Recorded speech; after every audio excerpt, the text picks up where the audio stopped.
पुण्यातील बीजे मेडिकल कॉलेजच्या पहिल्या वर्षाच्या MBBSच्या वर्गामध्ये शिकणारा तन्मय वंगे हा विद्यार्थी 18 तारखेपासून हॉस्टेलमधून कॉलेजमधून निघून गेलाय।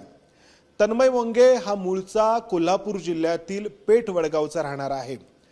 कॉलेजमधील उत्कर्ष सिंग आणि श्रेया यादव या दोघांच्या रॅगिंगला कंटाळून तो निघून गेल्याचं त्याच्या पालकांचं म्हणणं आहे। हा तन्मय वंगे मूळचा कोल्हापूर जिल्ह्यातील पेठ वडगावचा राहणार आहे। त्याच्या आईवडिलांनी 18 तारखेनंतर विविध ठिकाणी त्याचा शोध घेतलाय, पोलिसांकडे तक्रार केलेली आहे। त्याच्या महाविद्यालयामध्ये देखील त्यांनी माहिती मिळवण्याचा प्रयत्न केलाय, मात्र अपेक्षित असा प्रतिसाद त्यांना कुठेच मिळालेला नाही। तन्मयचे वडील अजय कुमार वंगे आपल्या सोबत आहेत। नक्की काय घडलंय आणि तुम्हाला ही माहिती कोणाकडून मिळाली आहे? तन्मय निघून जाण्याआधी त्यांनी तुम्हाला काही सांगितलं होतं? हो, निघून जाण्याच्या अगोदर मागच्या सुट्टीला ज्यावेळी आमच्याकडे तो आला होता त्यावेळी त्यानं सांगितलं होतं की कॉलेजमध्ये काही लोकलची मुलं आहेत, ते त्रास देत आहेत। मग आम्ही म्हणलं होतं कॉलेजमध्ये आपण जाऊन तक्रार देऊया, तर नको म्हणला, मला अजून 4 वर्ष इथे काढायची आहेत, त्यामुळे तसं काही करायला नको। एक सुट्टीत आल्यानंतर 31 तारखेला सुट्टी लागणार आहे, त्यावेळी या, मग आपण काही बघूया आणि त्यानंतर मग मी येतो तुमच्यासोबत असं सांगितलं। पण 18 तारखेला तो संध्याकाळी गायब झाला आहे। 6:15 पासून त्याचा मोबाईल पण स्विच ऑफ आहे। त्याचाच मित्र आहे शाळे जीवनातला, तो इथंच आहे पुण्यामध्ये, हर्षवर्धन चव्हाण म्हणून, तो त्याच्याकडे गेला होता। त्याच्याकडे जाऊन हे कॉलेजमध्ये जो रॅगिंगचा प्रकार होतोय, उत्कर्ष सिंग आणि श्रेया यादव ह्या दोघांसोबत त्यांची मुलं मुलींचा एक ग्रुप आहे लोकलचा। ही मुलं त्याला सारखं मानसिक टॉर्चर करायची, काही टास्क द्यायचे, तू या मुलीला प्रपोज कर किंवा त्या मुलीला प्रपोज कर, हिला काहीतरी विचार, त्या मुलांचं काहीतरी विचार, किंवा असे काही टास्क देऊन त्याला ते हे करायचे। आणि तो इतर कॉलेजमध्ये सगळीकडे तो सगळ्या इव्हेंटमध्ये भाग घेतल्यामुळे त्याचा, आणि माझा चुलत भाऊ सक्का भाऊ वारल्यामुळं त्याचं थोडंसं हे राहिलं होतं बॅग, म्हणून त्यानं त्या मुलांच्याकडनं सुरुवातीला मदत घेतली होती। मग ते मुलं परत चिडवायला लागले की तू आमच्यावर अवलंबून आहेस, मग अशा पद्धतीनं सारखं त्याला टॉर्चर करा, तू खेड्यातून आला आहेस, तुला हे कळत नाही, फ्रेंडशिप कळत नाही, हे कळत नाही, अशा पद्धतीनं भयानक त्रास दिलेला आहे। आणि ह्या सगळ्यातून तो कंटाळून निघून गेला। स्थानिक म्हणजे कोण आहे ती उत्कर्ष सिंग आणि श्रेया यादव, म्हणजे यांचं कोण आहे? कुठली आहे? पुण्यातलीच आहेत राहणारी।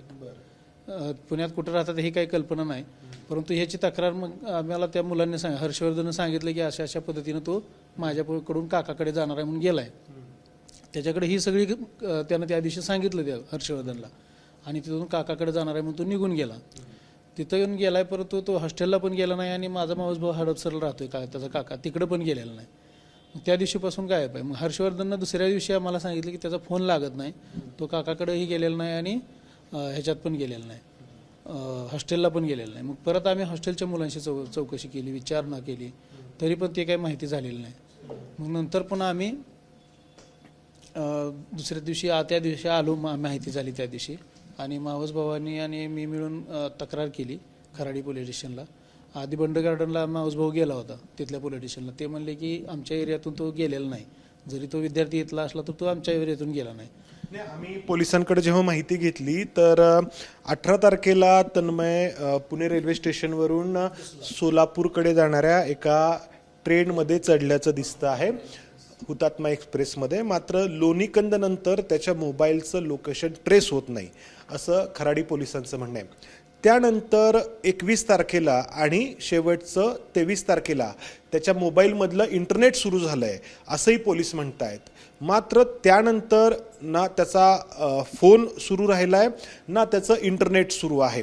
त्यामुळं वेगवेगळ्या IP ॲड्रेसवरून आम्ही त्याचा शोध घेतो आहोत, असं पुणे पोलीस म्हणतायत। खरं मात्र आत्तापर्यंत तुम्ही त्याच्या कॉलेजमध्ये गेला असाल तर कॉलेजकडून काही तुम्हाला प्रतिसाद मिळाला का? काय सांगण्यात आलं कॉलेजकडून? कॉलेज प्रशासनाकडनं आम्हाला असा काही चांगला प्रतिसाद भेटलेला नाही आहे।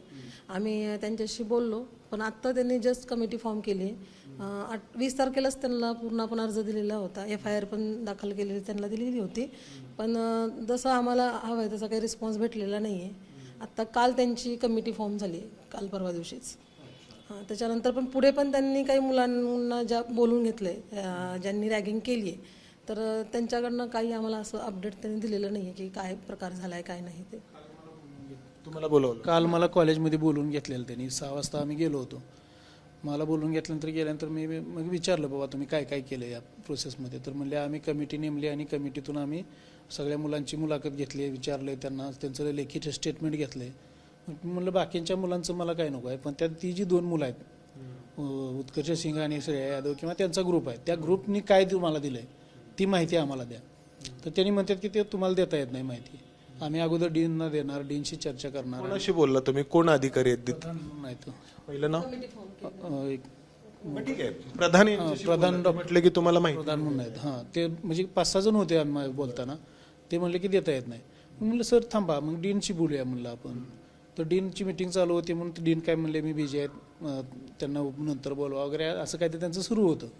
मी म्हणलं सर असं काय चालणार नाही, माझा मुलगा म्हणलं 13-14 दिवस झालं गायब आहे, अजून तो आलेला नाही आणि तुम्ही फक्त हे करताय सगळं. इथून पुढे म्हणजे तुमच्याकडे ग्रामीण भागातून आलेला मुलगा आहे, पार्श्वभूमीत अशी आहे. राहते आणि शहरातल्या या वातावरणामध्ये जर त्याला अशा प्रकारे भयानक टॉर्चर केलेलं आहे त्या मुलांनी. त्यानं स्वतः आम्हाला सांगितलेलं की एवढं त्रास होतोय म्हणून. बाकीच्या त्याच्या शालेय जीवनातल्या मुलांना पण त्यांनी मित्रांना सांगितलेलं की मला भरपूर त्रास देतात, मी पहिलंच वर्ष आहे तर एवढा त्रास मी आता उरलेले 5 वर्ष मी कसे काढायचे यांच्यात इथं. ह्यामुळे ते भयानक ते डिप्रेसमध्ये होता. आणि तुम्ही जेव्हा त्याला म्हणालात की आपण जाऊ कॉलेजमध्ये, तर मग पुन्हा त्याला तो तयार नाही झाला? नाही, तो म्हणला परीक्षा आहे म्हणजे सुट्ट्या लागणार आहेत 31 तारखेपासून. 31 तारखेला मी येतो आणि 31 तारखेनंतर मग तुम्ही या. तुम्ही त्याची मावशी आहात? अशी आहे. आई त्याची? आई आता गावी आहे. तिनं अजून म्हणजे चप्पल घातलेलं नाही. पहिले 8 दिवस तर तिनं काही खाल्लेलं पण नव्हतं, पिलेलं पण नव्हतं. 2 वेळेस ऍडमिट केलं त्यांना आता. दवाखान्यात ऍडमिट केलं होतं 2 वेळा. ऍडमिट आहे? सिच्युएशन त्यांची तर खूप म्हणजे आणि कॉलेजमध्ये पण असं 20 तारखेला FIR दिली होती मी आणि त्यांना सांगितलं की जसं आम्ही FIR देऊन जेवढी फास्ट स्पीडनं होणार नाही तपास, तुम्ही तुमच्या मार्फत. आतापर्यंत पुणे पोलिसांनी खरं तर IP ॲड्रेसच्या माध्यमातून शेवटचं लोकेशन ट्रेस करायला हवं होतं. BJ मेडिकल कॉलेजमध्ये रॅगिंगचा हा प्रकार काही पहिल्यांदा घडलेला नाही. काही दिवसांपूर्वी पुण्यातील एका प्रसिद्ध शिक्षण संस्थेच्या संस्थापकांच्या नातवावरती रॅगिंग करण्यात आलं होतं आणि त्यावरती कारवाई देखील झाली होती. काही विद्यार्थ्यांना निलंबित करण्यात आलं होतं. मात्र पुन्हा हा प्रकार घडला आहे आणि BJ मेडिकल कॉलेजचं प्रशासन हवा तसा प्रतिसाद देत नाही असं तन्मयच्या कुटुंबियांचं म्हणणं आहे. खरं तर रॅगिंगसारखा हा प्रकार रोखण्यासाठी अनेक कायदे आहेत, मात्र म्हणजे इतके दिवस त्याची सुरू आहे सगळी. डिसेंबरपासून त्रास आहे सर त्याला. ते एवढा मेंटली डिप्रेस झालाय की तो निघून गेलाय आता, कुणालाही न सांगता. कुठल्या लेवलपर्यंत त्याच्यासोबत हॅरेसमेंट झाली आपण काय सांगता येत नाही ना. जी टास्क रॅगिंगसाठी दिली जाते ती ग्रामीण भागातून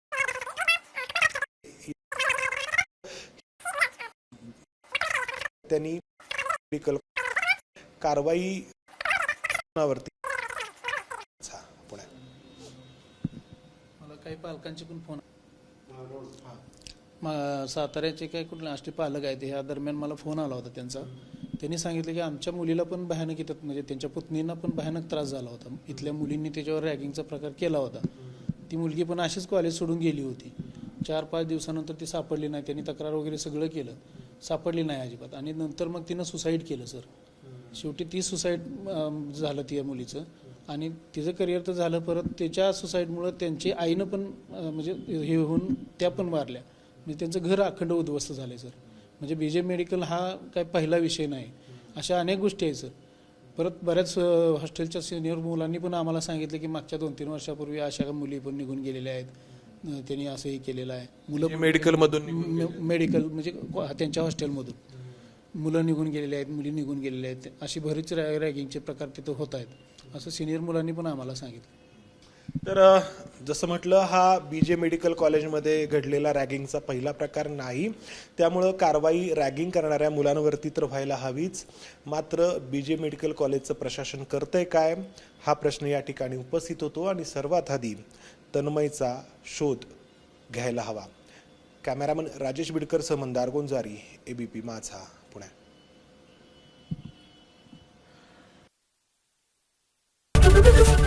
एबीपी माझा, उघडा डोळे बघा नीट.